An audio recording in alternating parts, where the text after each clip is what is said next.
Just one quick admin stuff. To make the view on the WebEx look more organized and comfortable manner, please click the icon on the top right corner of your screen, and then select side-by-side view in the middle. That will make the view much better.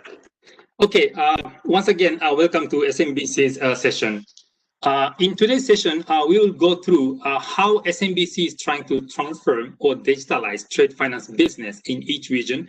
And for that purpose, we have invited Leon Scott from TradeIX, Masa Hasegawa from Global Head of the Trade Finance Department in SMBC, Sean Edward, Chairman of International Trade and Forfeiting Association, and 5 representatives from SMBC's Global Trade Finance Network. With that, I would like to hand over to Masa Hasegawa for the opening remarks for the session. Hasegawa-san, please. Yes, thank you, Kawamura-san. Well, thank you very much for joining this SMBC Roundtable. My name is Hasegawa, Global Head of Trade Finance at SMBC. Today, I would like to present our newly established Trade Relations Unit, so that you could meet some of my great global talents. SMBC is truly committed to the big move on digital transformation, which will be a once-in-a-century change. We started our journey in 2018 when we joined the Marco Polo Consortium led by R3 and TradeIX. This year, we have joined Contour as well as Congo. Closely with multiple supply chain finance platforms and also are members of and trade assets focusing on distribution. Our goal is to provide blockchain solution to our clients on every aspect of trade finance, more to distribution on documentary trade, open account, and supply chain. COVID-19. Market is moving fast and clients are waiting for solutions. Although leading banks have successfully completed several pilot cases by now, it is time to move towards developing a real use case much more quickly. I want to emphasize today that this transformation could not be done by one bank or a group of several banks. We have to work together as an industry. Banks compete each other on trade finance, but on trade innovation, I think it makes sense to work together because the blockchain technology, we can reach out to grow the entire pie for trade. There will be space for everyone. This is why I have created this Trade Innovations Unit, where I have more than 14 members around the globe, based in London, Tokyo, Singapore, Hong Kong, and New York, so that we can reach out to you for partnership. Let's work together, and in mind, let me hand back the floor to Kawamura-san. Thank you.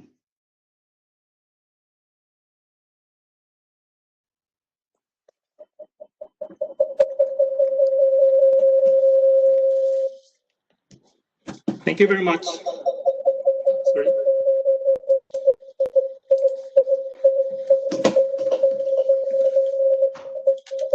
Thank you very much for Hasegawa-san. Now, let me, sorry, can you hear echo?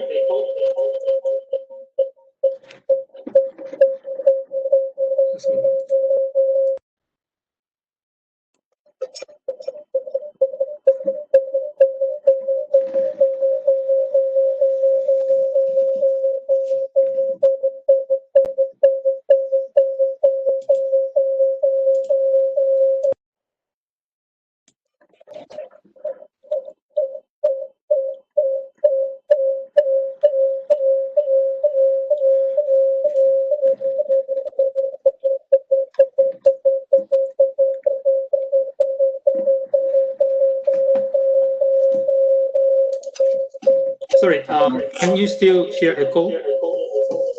Yeah, it appears to be your microphone. Okay. I can make an introduction to Marco Polo. Yeah, please. Yeah. Can you go to the explanation of Marco Polo, please, first, Leon? Yeah, thanks, Kawamura-san. Sorry for the technical issues there. Let me introduce the Marco Polo network. So my name is Leon Scott. I work for a company called TradeIX, who are building the Marco Polo network alongside a network of banks. So the Marco Polo network is a global blockchain-based network for trade and working capital, focused on open account finance. The network is a collaboration effort, initially between banks and corporates, as you can see on the bottom right of the screen, along with technology companies. But the ecosystem will organically expand as we grow to include other participants such as insurance, logistics, and other government bodies, etc. You can see some of the companies that have been involved so far on the bottom left-hand side, including our friends at SMBC, who have been a leading partner within the network. What Marco Polo has set out to do is two primary objectives. The first is to enable corporates to exchange and match digital trade data privately and securely on a peer-to-peer basis. Things like purchase orders, invoices, shipment information, for example. And then on top of this, provide corporates with access to multiple trade and working capital products from a network of banks. So it's truly a multi-bank, multi-corporate, multi-solution, and multi-jurisdiction. The most exciting of the Marco Polo products is payment commitment. If you can just turn to the next slide, please. Payment commitment is an entirely new solution in the market. The question we are solving for is, how can banks offer buyers and sellers a solution that provides the risk mitigation benefits of documentary trade finance, such as letters of credit, but with the advantages of open account trade and supply chain finance, which is the simplicity, the cost, the speed, and the working capital optimization? And the answer to that is what we are creating or have created with payment commitment. Payment commitment provides an irrevocable commitment to pay from a bank based on the digital matching of trade data. It can be an alternative to a letter of credit, documentary collections, and even open account. But it is not a direct replacement for any of those existing solutions.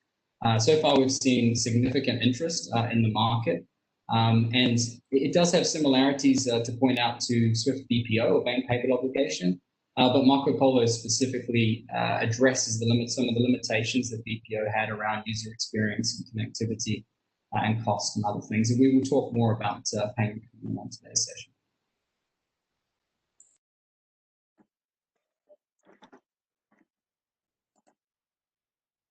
Thank you, Leon.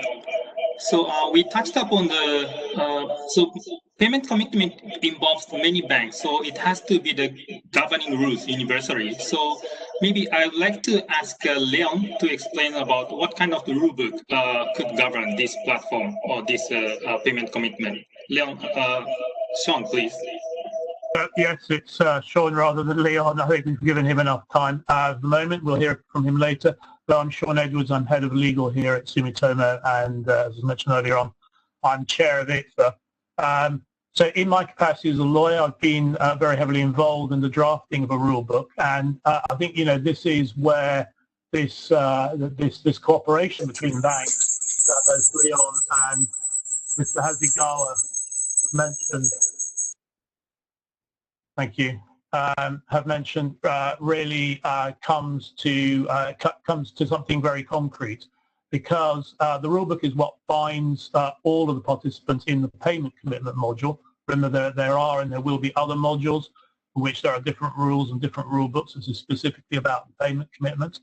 What the rulebook does is provide a set of rules that are mutually applicable to all participants, and that's really important. So when you sign up to the rule book, it's like you're signing a contract with all the rest of the participants who are or will in the future use the payment commitment module. So what's the scope of it? It's not a technical manual. It provides the rules for determining how a contingent IPC that's an irrevocable payment commitment, and an effective IPC are created. I'll explain what those are in a moment. As I say, makes those rules applicable to all the participants. So it's not a technical manual. All the functionalities are handled outside of the rulebook. It's specifically to do with the creation and the transformation of payment commitments. Now, what is a payment commitment? I mean, the first point to make is that this is all based around data. So data is at the heart of the payment commitment module, and consequently there are a number of rules in the rule book about the need to present accurate data, what happens if data is corrupted, and how that can be remedied. Some ways similar to what happens with non-compliant documents under letters of credit. So the payment commitment, what is it? Well, the payment commitment, which is an irrevocable payment to pay by the buyer's bank to the supplier. So that's important. Those are the two parties that are financially obliged to each other, the supplier, but the buyer itself and the supplier's bank also have roles in the module that are set out in the rule book. So the payment commitment starts life as what is called a contingent IPC, and that's established simply when purchase order data, so this is what kicks it off, purchase order data from the buyer is submitted to the platform, and it's then approved by the supplier and the participating bank. Now, from there we need to move on to the effective IPC. So again, this is quite similar in many ways to what happens under a letter of credit. Once compliant data in this case is presented and it's found to be acceptable to the parties, it becomes an effective IPC. I think it's important here to note at this stage that also the rulebook allows effectively for an extra layer of approval by the banks, and that's really to do with issues such as KYC compliance, sanctions, and so on. So these are reasons why contingent IPC might not become an effective IPC. So I think I was only given a couple of minutes. I think I'll leave it at that. Those of you who do join the payment module will need to read this in some detail. It's been worked on by was drafted by one of the leading trade finance law firms with the participation and very close scrutiny of all the banks that are currently in the payment module. Thank you, Kawamura-san. I'll hand back to you. Thank you. Thank you. It seems that now the issue has been resolved. Sorry for the inconvenience caused for everyone and the audience. Now it seems okay. So then let me move to the next session topics. We had to omit the introduction, so I will briefly explain about introduce the panelists one by one. But let us, the next topic is that what is the uniqueness of each region in terms of the blockchain utilization and where SMBC stands, and then how SMBC want to utilize Marco Polo. That would be the next topic. So we have a representative from each region today. So I would like to ask Veronica to kickstart. Actually, Veronica is the representative from APAC region and then responsible for all the digitalization. And she has plenty of experience in the FI market in the 20+ years. So Veronica, based on your experience, what is the uniqueness of the region in APAC? Can you comment on this topic, please? Yeah. Hello, everyone. This is Veronica. Thanks, Mr. Kawamura. So on APAC, let me explain a little bit. There are some countries in APAC where the government is taking a very active initiative for digitalization in order to make the trade finance business more efficient, as well as to support the SMEs.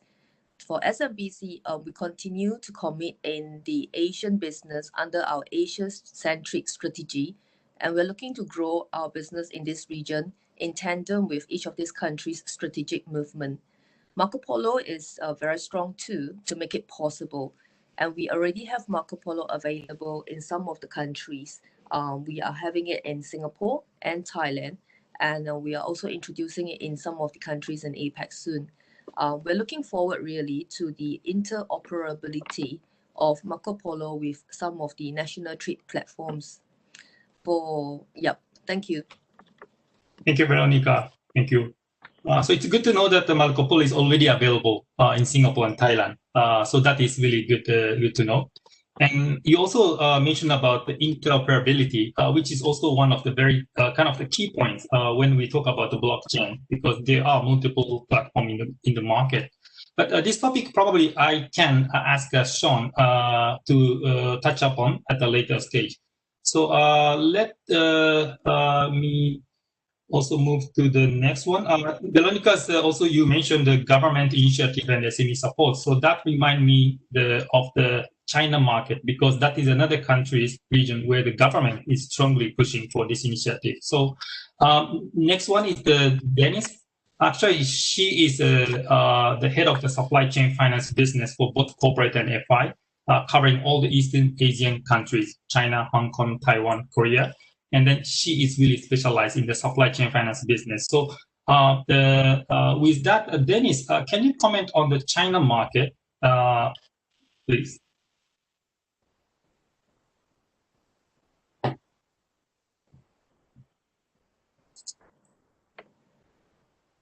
Dennis?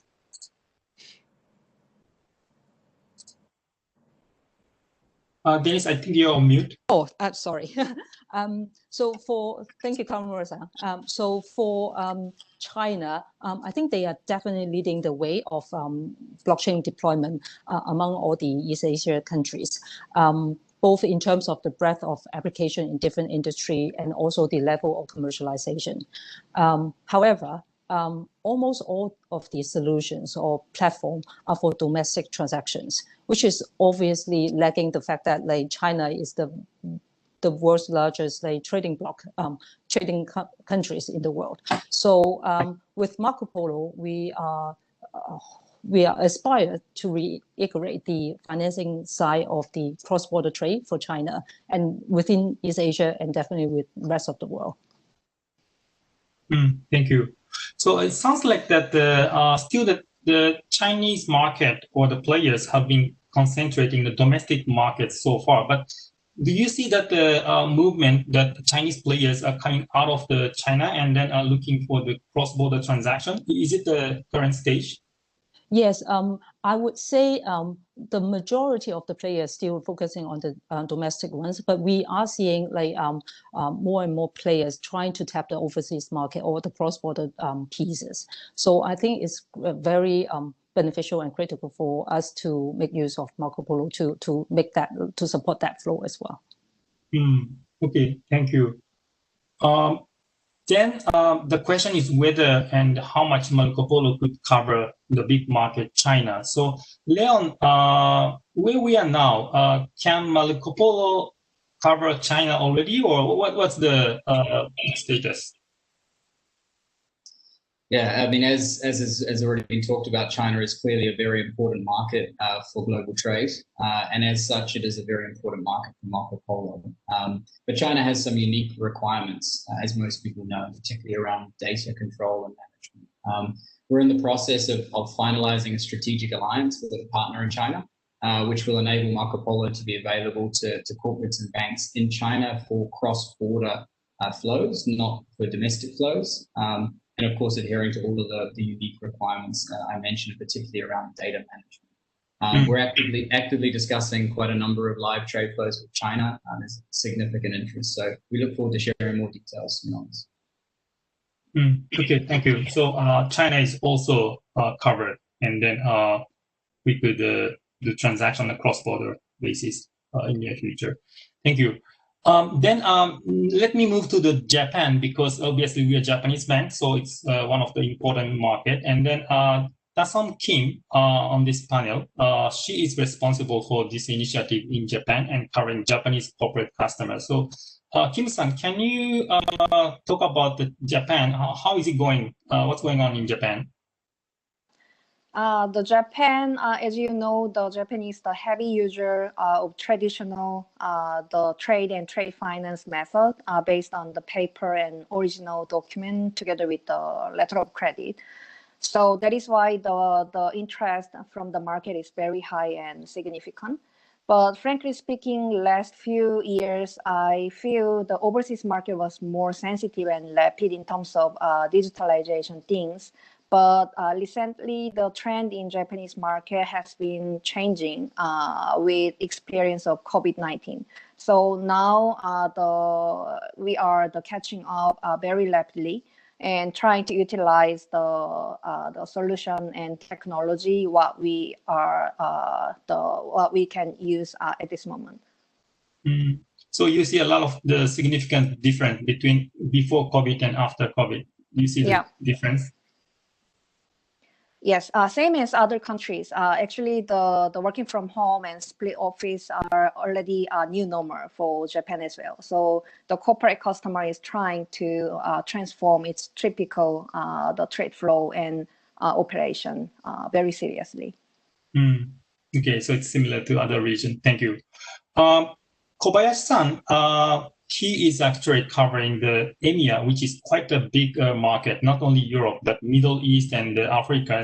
All of those regions is covered by the EMEA team. So Kobayashi-san, he is the responsible person for this market. So can you update us on the situation in EMEA related to this blockchain related trade finance business? Sure. Thanks, Kamura-san. EMEA, we have a kind of the very unique situation. Rather than focusing on shifting the entire day-to-day operation on the, many companies now so looking for the quick solution which can be set up in quick fashion. Also, as you know, so now many European countries are suffering from the second wave of the COVID-19. That's why so really companies are really looking to set up the quick solution immediately. That's why so now SMBC EMEA team has been making an effort to implement the Marco Polo receivable or discount module, so which can be the one-stop platform so to communicate with our client. So and also we intend to reduce the paper based operation. So I'm quite sure the Marco Polo can help to tackle those situations in the EMEA region. Yeah. Thank you. I think that you just mentioned a quick and practical kind of solution. That is, I think, also the one of the key, because even if it's an excellent technology, if it takes 2-3 years, it really doesn't work. So we need to start with something that we could do, and then that I believe would be quite important. Thank you for your comment on it. And lastly, myself, I'm covering the Americas region, and then I'm the head of the trade innovation teams over there. In the Americas, clearly, there's a difference after the COVID, because there's a change in the supply chain flow itself. Previously, there were huge trade flow between China and the US, but it's been changing, shifting to other countries other like Thailand, Vietnam, India. And even in the Americas, there is a new trade flow on a regional basis between Latin America and the Americas. So SMBC's position is that we really want to be the bridge for those flow, because being Japanese bank, we are strong at the Asian market and Japanese. So we're expecting to bridge those two markets. And then we believe that the Marco Polo could be a tool to bridge those multiple regions, multiple countries. That is our view in the Americas. Thank you. So then the Marco Polo actually is a network for all the participants. But I would like to ask one question. Are we competing or collaborating with other banks? Because that, as Leo mentioned, especially the payment commitment module, multiple banks need to be onboarded, right? But of course, that we are also competing. So I would like to get some kind of view or comment from some of you about how do you think, is it competing or the collaborating? Kim-san, do you have any view on this topic? Yeah, actually banks should be the competitor in each transaction with the customer. But the network is still on the way to expand and invite more participants to deliver the real value from the technology and the networks. So that is why the member banks and all the FIs working together more than competing at this stage for customers' business. So you believe that it's more like collaborating between the banks, and then we can kind of expand the network. Yeah. Do you agree on the statement of the Kim-san? Very much so, because I think one of the critical success factors for blockchain platform is the breadth of its network. So while all the fellow FI partners may be competing on deal level, actually the more members on the network enhance the overall coverage of the platform, and also the capability to provide the innovative solutions. So in the end, ultimately, it's just to expand the whole market for blockchain. So definitely I'll support Kim-san's view that we are definitely partners. Okay, thank you.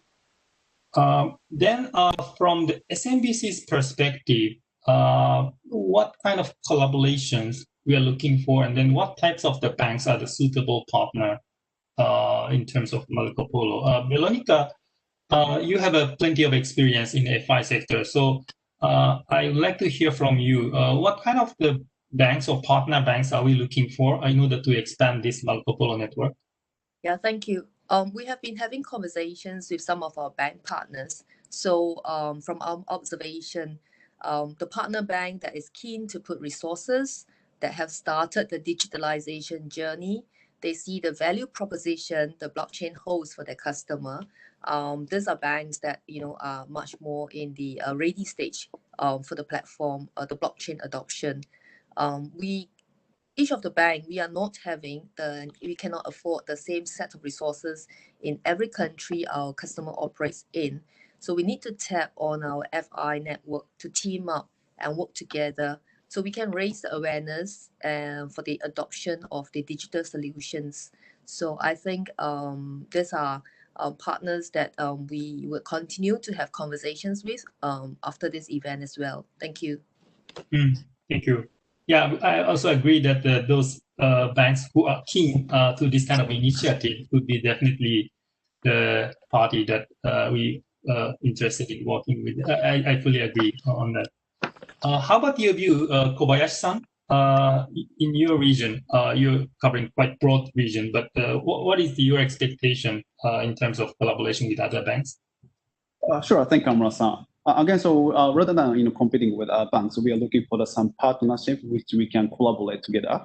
Again, so EMEA position is kind of very unique from the geographic perspective. We are looking for the partnership in various locations, not only European countries, but also including the African countries as well as the Middle East countries to cover the transaction as much as possible. And also, we are willing to work with some development bank as well, so that so we can expand our business together, having the guarantee from those development banks.